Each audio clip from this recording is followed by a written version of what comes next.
Olá, sejam bem-vindos! Eu sou a professora Aldaleia Santos, sua professora de Ciências, e vamos para a nossa aula de número 30, com objeto de conhecimento, propriedades da matéria, detalhamento do que são feitos os materiais, misturas e substâncias, as mudanças de estado físico da matéria. E vamos para a nossa aula. Na nossa aula, hoje nós iremos definir as propriedades, iremos aprofundar o nosso conhecimento sobre as propriedades da matéria. E a professora quer lhe fazer a seguinte pergunta: você já sabe definir o que é matéria? Bem, a definição de matéria é uma frase simples, porém muito abrangente. Matéria é tudo que tem massa e que ocupa lugar no espaço e que, desse modo, vai possuir volume, certo? E vamos ver alguns exemplos de matéria. Então, a professora aqui quer colocar para você o quê? A infinidade que existe dos exemplos da matéria, certo? Então, nós temos aqui pedras, água, fumaça e fogo. Tudo que existe no nosso planeta ou é matéria ou é o quê? Energia. Então, nós observamos aqui, fumaça. Fumaça é matéria, professora? Sim, a fumaça, ela está no seu estado o quê? Gasoso. E o fogo, professora? O fogo, ele é matéria? Bem, o fogo, ele pode ser encontrado na natureza? Ok, mas ele consegue ser encontrado nos três estados da matéria, que é sólido, líquido ou gasoso? Não, né? Então, o fogo, ele vai ser o exemplo do quê? Da energia. A energia luminosa, né? E a energia do fogo, ou seja, toda e qualquer coisa que possua existência física ou real é considerado como matéria ou energia. E as áreas da ciência que investigam a matéria, porque esse conhecimento da matéria, ela é muito importante. Então, a química e a física são ciências dentro do grande bloco das ciências da natureza que procuram explicar a matéria através das suas interações e suas transformações. Lembrando sempre que a matéria, ela é encontrada na natureza. E aí, nós utilizamos como exemplo das transformações e para mostrar as propriedades da matéria, nós sempre utilizamos o quê? A água. E por quê? A água é a matéria que geralmente usamos para estudar as mudanças do estado físico. Porque a água é encontrada na natureza e apresenta os três estados físicos da matéria. Você consegue visualizar isso dentro do ciclo da água, né? E ali ela vai apresentar o quê? O estado sólido, o estado líquido e o estado gasoso. Então, por esse motivo que nós acabamos sempre utilizando a água para exemplificar as propriedades da matéria. E explorando as propriedades da matéria, na natureza, a matéria pode ser encontrada nos três estados físicos: sólido, líquido e gasoso. Professora, então quer dizer que a matéria vai estar sempre só nesses estados? Não, existem outros estados. Contudo, nós vamos manter esses 3 para exemplificar a matéria. Porque o quarto estado que existe, nós iremos aprofundar no estudo posterior. Então, vamos dar seguimento aos 3 estados físicos. Nós observamos aqui quais são os 3 estados físicos da matéria. Nós falamos que temos o sólido, certo? O líquido e o gasoso. E a matéria é tudo que tem massa e ocupa lugar no espaço, que desse modo vai possuir o quê? Volume. Quando você fala que a matéria está no estado sólido, por exemplo, agora, você está assistindo a minha aula, certo? Provavelmente você está sentado numa cadeira. Você está segurando, talvez, na sua mão, uma caneta. Tendo à sua frente um caderno. Então, tudo isso está em que estado? Num estado sólido. Então, você vai conseguir observar o quê? A forma e o volume que esses objetos têm, certo? São formados por materiais sintéticos ou naturais. Então, o estado sólido, dentro dos 3, é o que a gente consegue visualizar melhor a forma e o volume. Por que que o estado sólido vai ter essa facilidade? Porque as suas partículas, elas estão compactadas, elas estão coesas, ou seja, unidas. E por isso se tem uma forma e um volume. Quando nós passamos para o estado líquido, a gente já não consegue ver o quê? A forma. Por quê? O estado líquido, né, o líquido ele vai adquirir a forma do recipiente que ele estiver. Aqui nós temos um copo, certo? Então, se eu pego, digamos que aqui tenha 500 ml de água, eu pego esse líquido, transfiro ele para uma garrafa. O líquido vai permanecer com o mesmo volume e vai adquirir a forma do quê? Trocando do formato do copo para o formato da garrafa. Então, o líquido, ele não tem essa forma definida porque as suas moléculas, as suas partículas, elas estão mais dispersas e aí não tem essa forma. Da mesma forma, vai para o estado gasoso, que a gente não consegue observar nem forma, nem volume, porque no estado gasoso, a matéria, as partículas, elas tendem ao quê? A se dispersar, se manter o mais afastado possível. Então, por isso que no estado gasoso nós não temos nem forma e nem volume. Então, vamos olhar o nosso estado sólido.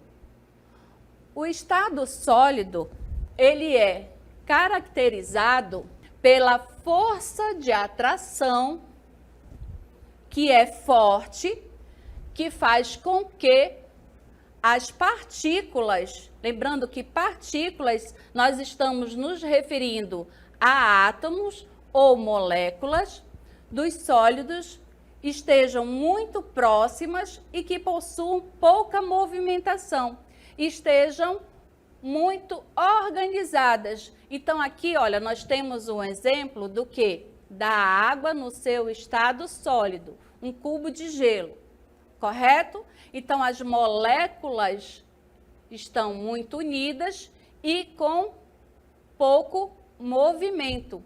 Mas observem aqui, que mesmo estas moléculas estando muito unidas, a gente consegue observar o quê?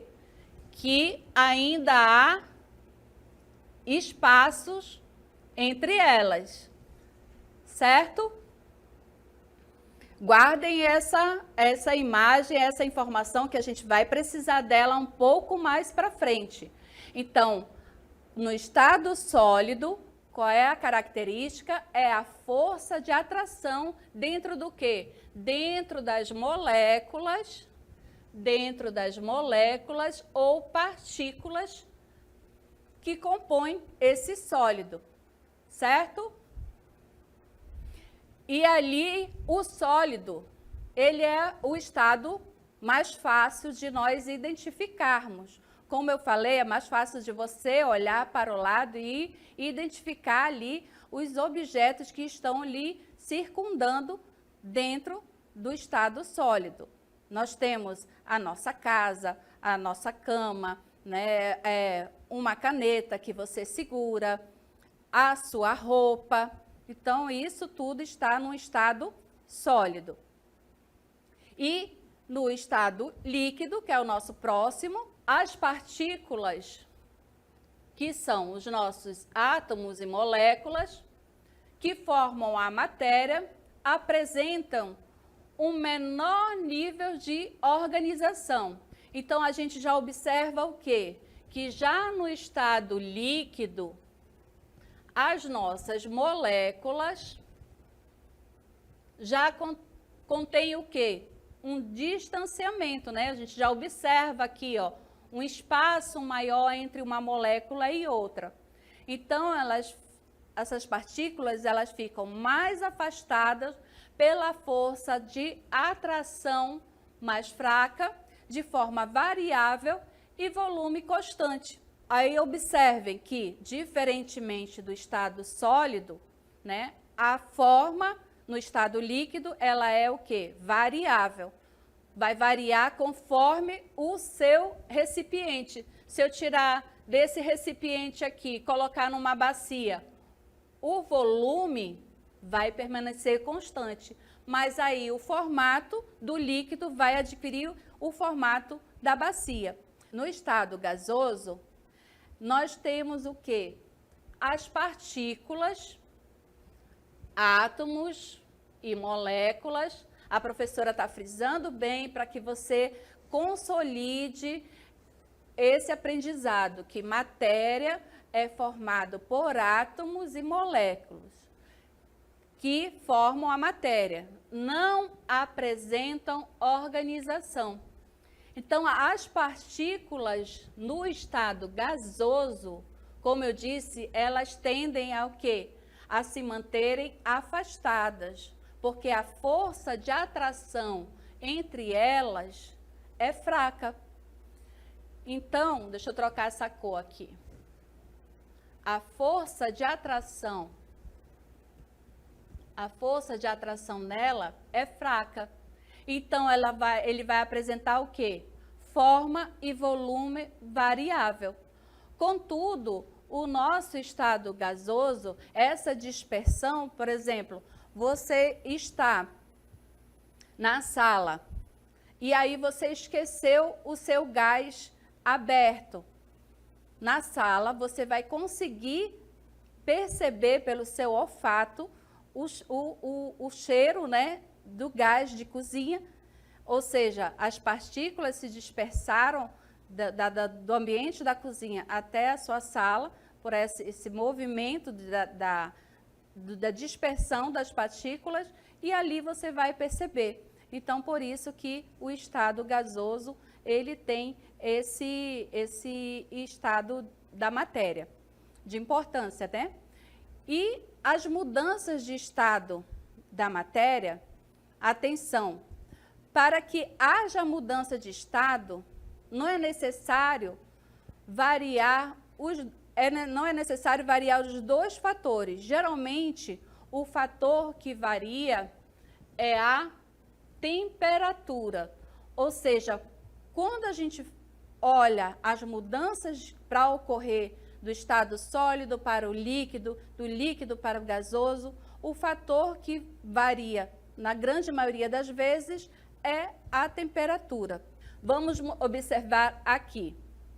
Aqui nós temos um quadro representando as mudanças que ocorrem na matéria? Nós temos o estado sólido, líquido e gasoso, certo?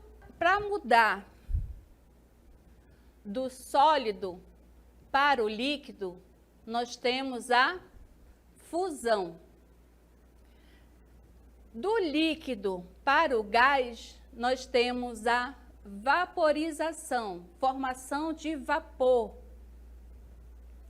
E do sólido para o gasoso, nós temos a sublimação. E em todos esses movimentos, a sublimação é quando é direto, tá? Do sólido para o gasoso, como está exemplificando aqui pela seta vermelha. Então, quando há essa transformação, é uma transformação endotérmica, ou seja, que há a absorção do calor. Então, aqui, todas essas transformações que estão ocorrendo nesse sentido, a sublimação, a fusão e a vaporização, ela é feita através da absorção do calor, ou seja, aumento de temperatura. E do gasoso para o sólido, nós vamos ter a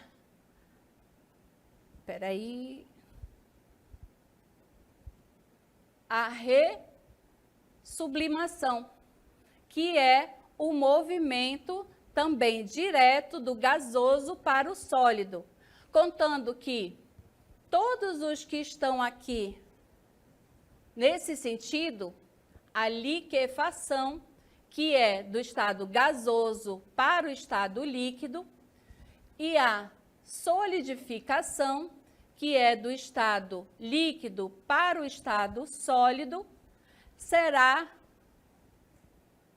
uma transformação do tipo exotérmica, ou seja, com liberação de calor, certo? Então, cada substância possui uma temperatura na qual as mudanças de estado costumam ocorrer. Essa temperatura vai depender da pressão. Então, todas as transformações indo do sólido para o líquido, do líquido para o gasoso, são transformações endotérmicas, ou seja, a absorção de calor. E todas as transformações do gasoso para o sólido, solidificação, liquefação e ressublimação, são transformações exotérmicas, onde há liberação de calor, certo? E agora nós vamos para as características das propriedades da matéria. As propriedades podem ser divididas em duas classes, gerais e específicas. Gerais, já está dito, é comum a todo tipo de matéria. Todas as matérias terão massa,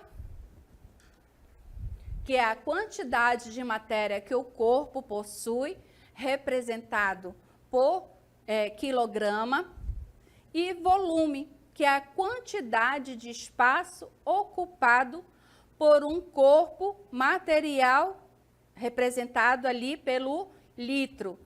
Então, a massa será o peso, né, que a matéria tem, e o volume é o espaço que ele ocupa dentro do seu espaço. Vamos para a inércia. A inércia é uma condição da matéria de permanecer o seu estado em repouso ou de movimento, a menos que uma força externa atue sobre ela. Então, a lei da inércia essa lei aqui proposta, ela é uma lei da física. É a primeira lei de Newton. Observem, se o corpo está em repouso, está parado, ele vai permanecer em repouso até que alguma força atue sobre ele. Observe o carro fica parado, certo? Então, se você liga o motor e acelera, então ele entra em movimento. Se há uma parada brusca, aqui nós estamos exemplificando com uma caixa que ela é lançada, ou seja, porque ela se mantém em movimento. Contudo, ele permanece em movimento por conta da força que ocorre sobre ela. Por exemplo, quando você está dirigindo, né, o carro, que você tem uma força brusca, o seu corpo é lançado para frente. Então, porque você está seguindo a inércia de se manter em movimento, certo? Mas, na química, nós temos uma lei também da inércia. A inércia na química, ela atua sobre uma família. Lembra da tabela periódica? Nós temos a família 8A, ou de número 18, que contém o quê? Os gases nobres. E eles têm esse nome por quê? Porque eles têm a inércia, eles têm uma tendência a se manter inerte e não se misturar com outras substâncias. Os gases nobres só ocorrem misturas com eles de que forma? Em laboratório, ou seja, forçando, né, para que seja oriunda uma mistura. Mas na natureza eles não se misturam, por isso que eles se mantêm inertes. Então, na química, a inércia é especificamente para dar uma característica dessa família dos gases nobres, dessa classe dos gases nobres, certo? Então, vamos continuar com as nossas características. Divisibilidade, possibilidade de dividir a matéria em partes menores. Por exemplo, eu tenho aqui um bolo ou um pão de forma. Se eu começo a fatiá-lo, ele deixou de ser um pão de forma ou um bolo? Não. Ele vai ser uma porção menor, certo? Então, a possibilidade de dividir a matéria.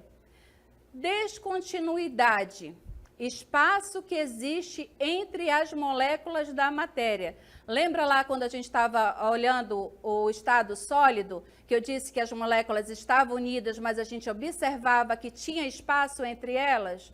Então, é por conta dessa propriedade, a descontinuidade. Se a gente olhar lá no pão, no bolo também, a gente não vai observar pequenos furinhos?